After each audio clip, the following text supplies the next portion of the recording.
Hanggang ka na bukas. Drive mo to. Baka mo pupuntahin doon. 7 years po kasi order nito. Ha? 7 years po. What the fuck? Para po ma-serve din po yung order. Gago ka. Magka-drive thru kayo, papapuntahin mo ako doon. Kung saan po order ko, papapuntahin mo ako doon. Ha?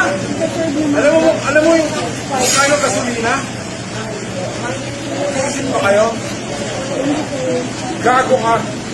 Manager ka. Kausapin mo yung mga tao mo, ha? Ako po, bigyan ko dito ng feedback po. Kung wala kayong drive-thru, patanggal nyo na to.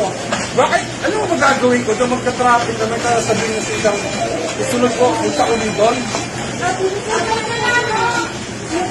Gago!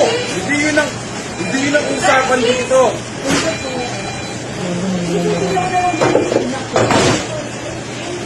Hindi may pangalan. Ano yung pangalan mo? Bingay po. Ano? Bingay. I want your calling card. Bingay lang sir, mabibigay ko po Gago ka mag-isip, ha? Ang ina ka. Drive-thru, papupuntahin niyo ako doon.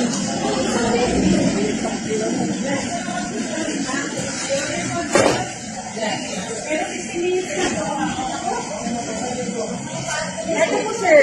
Pag susunod, ha? Ayusin mo. Ano to? Bingay po. Hindi ko po mabibigay po name ko sir. Data privacy po kasi yun sir. Data privacy po. Alam mo ano ko? Hindi po. Hindi mo?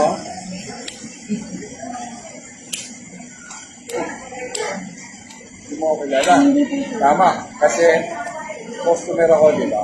Yes po. History. Yes. Hindi ko ka pinibigay mo ang pangalan mo. History customer ako.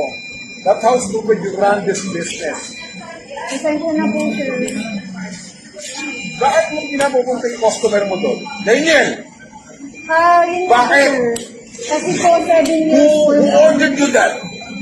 Yun po yung nasa standard po namin sir. Pag once na Standard yan, Daniel. Stupid. Don't fucking say that to a police, okay?